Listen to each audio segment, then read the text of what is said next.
All right, welcome back, everyone. Ready to dive in deep again. Always. This time, we're going to be tackling a topic that I find, well, a little bit mind-bending, to be honest. Yeah. It's the idea of compounding. Yeah, right. Specifically, we'll be looking at compounding in the world of finance. Right. And, it's something that I think a lot of people, well, maybe they hear the word and they kind of glaze over. Yeah, it can sound a little dry. It does. But we're going to try to make it exciting. Absolutely. Because believe me, this stuff is powerful. It really is. So, for this deep dive, we're going to be taking a close look at Chapter 4 from Morgan Housel's The Psychology of Money. Great book. It really is. Yeah.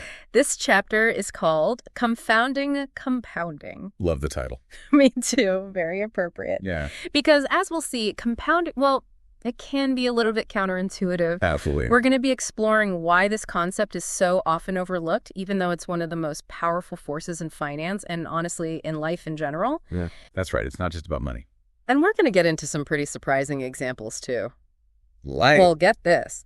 We're going to be talking about how understanding ice ages can actually help us understand Warren Buffett. Okay, now that's an interesting connection. It is, right. But trust me, it'll make sense once we get into it. All right, I'm intrigued. So to kick things off, let's start with a fact that really blew my mind when I first read it. Okay, hit me with it. Did you know that $81.5 billion, that's right, billion with a B, of Warren Buffett's $84.5 billion net worth came after his 65th birthday? Wait, so the vast majority of his wealth. Wasn't from some brilliant move he made in his 20s or 30s? Yeah. No, it was accumulated later in life. That's amazing. It really challenges the whole get-rich-quick myth. It totally does. And what's so fascinating about that is it really highlights how time is the most crucial element when it comes to compounding. More so than even achieving incredibly high returns. Exactly. I mean, think about it. If Buffett had decided to retire at 60, his net worth today would be only $11.9 billion. Still an incredible amount of money. Yeah, but a fraction of what it is now. Right, so those extra years, that extra time, made all the difference. They really did. It's like he was playing the ultimate long game. And winning, big time. But that raises a question. How does someone like Buffett, how do they stay the course for that long? Especially in the world of investing, where Yet, things can be so unpredictable, so volatile. Exactly. I mean, it's not easy to just sit back and watch your investments go up and down and just trust that everything will work out in the end. It's not. There's a huge psychological component to it. Absolutely. And that's something that Housel explores really well in the book. For sure. But speaking of things that take time, Yeah. and a lot of it, What's that? let's talk about ice ages. Ice ages.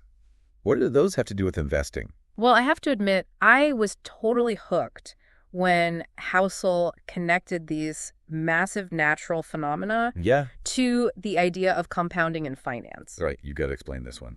Okay, so scientists discovered that these massive ice ages, these climate shifts that happen over thousands of years, Yeah, I know what an ice age is. Of course, but the point is they're actually triggered by tiny changes in Earth's orbit. What? Really? Yeah, and these changes happen over vast periods of time. We're talking millions of years. Okay, but how does a change in orbit cause an ice age? It all comes down to the amount of solar radiation that the Earth receives, you see.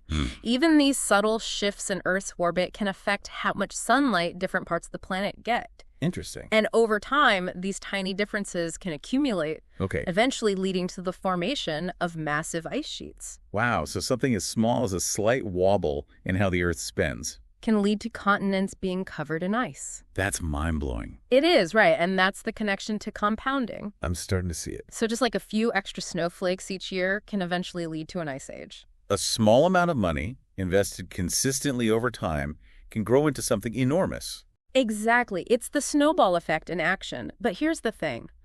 Our brains, they aren't really wired to grasp exponential growth like that. That's true. We tend to think linearly.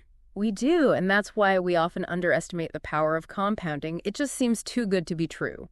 And that's why those get-rich-quick schemes are so appealing. They promise us what our brains want to believe. Exactly. But the reality is, real wealth, lasting wealth, it's built slowly and steadily, just like those glaciers. Brick by brick, snowflake by snowflake. Exactly. It's about consistency and patience, two qualities that, well, let's face it, don't always come naturally to us. Especially in today's world of instant gratification. It's true. We're bombarded with messages about overnight success and quick fixes. Right, and it makes it hard to embrace the idea of slow, steady growth. It does. It's like we're wired for the highlight reel, not the behind-the-scenes grind. I like that analogy. But as Housel points out, true wealth, it's rarely built overnight. It's the result of years, sometimes even decades, of disciplined saving and investing. It's about delaying gratification, resisting the urge to chase the latest hot stock tip, and staying focused on the long-term goal. You know, it reminds me of how skeptical people were about gigabyte storage when it first came out. What, back in the early 2000s? Yeah. A gigabyte seems like an absurd amount of space back then. Right, who could possibly need that much storage? Exactly. And look at us now. We carry terabytes in our pockets. It's amazing, and it just goes to show how we constantly underestimate the power of consistent growth over time. It's true, we think linearly, but the world often operates exponentially. And that's why, when it comes to investing, those steady long-term strategies, they're the ones that win out in the end. While the get-rich-quick schemes fizzle out. Exactly. So, okay, we're starting to see how this whole compounding thing works. It's starting to make sense. But I'm curious, when it comes to being a good investor, is the goal always to chase the highest possible returns? That's a great question, and it's not quite that straightforward. There's a difference between a good business and a good investment. Okay, I'm listening. You could have a company that's doing fantastic. Right, great products, strong leadership, all that. Exactly. But if its stock is overvalued, it might not be a good investment at that moment. Right. And on the flip side, a company that might seem boring or unglamorous could actually be a fantastic investment if it's undervalued. So it's not just about picking winners. It's about understanding the relationship between a company's true value and its stock price. Exactly. It's about looking beyond the hype and digging deeper into the fundamentals. And how does this tie back to compounding? Well, just like those tiny changes in Earth's orbit can lead to those massive ice sheets over time, consistent, even modest returns, compounded over decades, can lead to incredible wealth. That's the key. It's not about hitting home runs every time. It's about consistently getting on base. I like that analogy. Baseball and investing, they have more in common than you might think. Yeah. So finding those investments that offer solid returns over the long term, even if they're not the flashiest companies, that's the key. Absolutely. It's all about playing the long game, and that's where compounding really shines. Letting time work its magic. Exactly. Just like those snowflakes, the impact isn't immediately obvious, but give it enough time, and it becomes undeniable. Okay, this is all starting to make a lot of sense, but even with solid investments, I mean, there's got to be a huge psychological component to all of this, right? Oh, absolutely. The market can be so volatile. Wouldn't it be tempting to pull out your money during a downturn? Even if you believe in the long-term potential. Yeah, I mean, it's easy to get scared when you see your portfolio shrinking. You've hit on a crucial point. Managing your emotions is just as important as managing your portfolio. Oh, for sure. It's about having the discipline to stay the course, even when things get bumpy.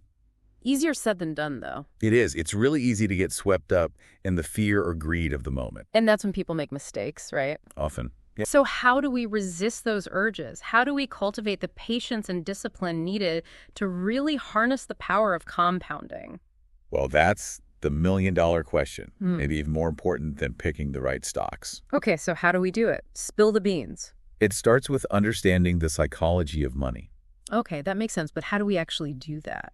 It's about recognizing our own biases, our emotional triggers, and learning how to manage them. So being aware of our weaknesses. Exactly. And it's also about understanding how the market works, how it cycles through periods of, exuberance and fear. Right. When we have a realistic understanding of those dynamics. We're less likely to freak out when things get bumpy. Exactly. It's about shifting from a reactive mindset to a proactive one. Instead of letting our emotions dictate our actions. We can use our knowledge to make rational decisions. Decisions that align with our long-term goals. Precisely. It's not just about being smart with our money. It's about being smart with our emotions. Exactly. And that brings us back to patience, one of the most valuable yet often underrated qualities an investor can have. Okay, I can see how patience would be important, but, it's hard not to get impatient sometimes, especially when you hear all these stories about people getting rich quick. Right, but remember, those stories are often the exception, not the rule. You're saying they're outliers. Exactly. We tend to focus on the overnight successes, but the reality is that most wealth is built gradually. Through consistent effort and disciplined decision-making over time. Exactly. Think back to that glacier analogy. It's all about those tiny actions repeated consistently over time that lead to those remarkable results. So how do we cultivate that kind of patience? Is it something we're born with, or can we learn it? That's a great question, and honestly, I think it's a bit of both. Oh. Some people are naturally more patient, but it's also definitely a skill that can be developed with practice. So we can train ourselves to be more patient. Absolutely. It's about training ourselves to focus on the long-term vision. Okay, so not checking our portfolio every 5 minutes. Exactly. It's about resisting that urge and trusting that the process will work its magic over time. It sounds like a form of mindfulness almost. It is. It's about bringing that same awareness and intention that we might apply to, say, meditation. To our financial decisions. Exactly. It's about being present and thoughtful with our money, just like we might be present and thoughtful with our breath. That's a really interesting way to think about it. And just like any mindfulness practice, it takes effort and attention. Right. There will be times when we slip up, when we get caught up in the excitement or the fear of the market. Absolutely. But the key is to keep returning to that patient, long-term perspective. Keep coming back to the breath, so to speak. Exactly. It's about staying grounded and remembering our goals. You know, it's funny, thinking about this, it's like the principles of compounding, they can be applied to so many areas of life. Oh, absolutely. It's not just about finance. Whether it's building a business, pursuing a creative passion, or even just improving our health. It's all about consistency and patience. It makes you wonder, what other areas of our lives are we overlooking the power of compounding in?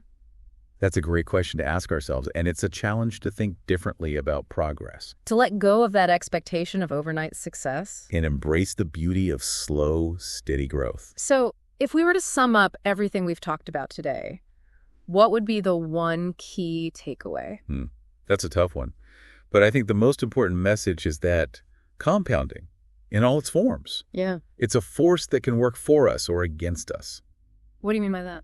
Well, if we're patient, disciplined, consistent with our investments, our efforts, our relationships, the power of compounding can create those incredible results over time. Okay. It's like planting a seed and nurturing it, knowing that it will eventually grow into something magnificent. But if we're impulsive, short-sighted, constantly jumping from one thing to the next. We're essentially working against the power of compounding. Or pulling up the seed to see if it's sprouted. Exactly. We disrupt the natural process of growth. And prevent it from reaching its full potential. Right. It's like we're sabotaging ourselves. Wow. This has been so insightful. It's made me realize that understanding compounding... It's not just about financial literacy. It's about developing a whole new way of thinking. And a new way of being. It's about embracing those qualities of patience, consistency, and long-term thinking. In every aspect of our lives. It's about recognizing that true success, financial or otherwise, often comes from playing that long game and trusting the process. Beautifully said. And with that in mind, I'd like to leave our listeners with a thought to ponder. Okay, shoot. If consistent, smaller gains are the key to unlocking the power of compounding, yeah, what opportunities in your life are worth sticking with for the long haul? That's a great question. It challenges us to really think about our values, our goals, and where we want to invest our time and energy. Exactly. It's about identifying those areas where we're willing to put in the work, knowing that the greatest rewards often come to those who are patient and persistent. And that's the beauty of it all. What's that? Compounding. It's not just about building wealth or achieving external success. It's about cultivating those qualities within ourselves. Patience, discipline, resilience. Qualities that allow us to live richer, more fulfilling lives. Well said. This deep dive into compounding has been, well, it's been eye-opening to say the least. Glad to hear it. For our listeners who are eager to, kind of explore these ideas further, we highly recommend checking out Chapter 4 of The Psychology of Money by Morgan Housel. It's a fantastic read full of insights. And remember, everyone, the journey of learning and growth. It never really ends. So stay curious, stay engaged, and keep those sources coming. We love diving into them. We'll see you on our next deep dive.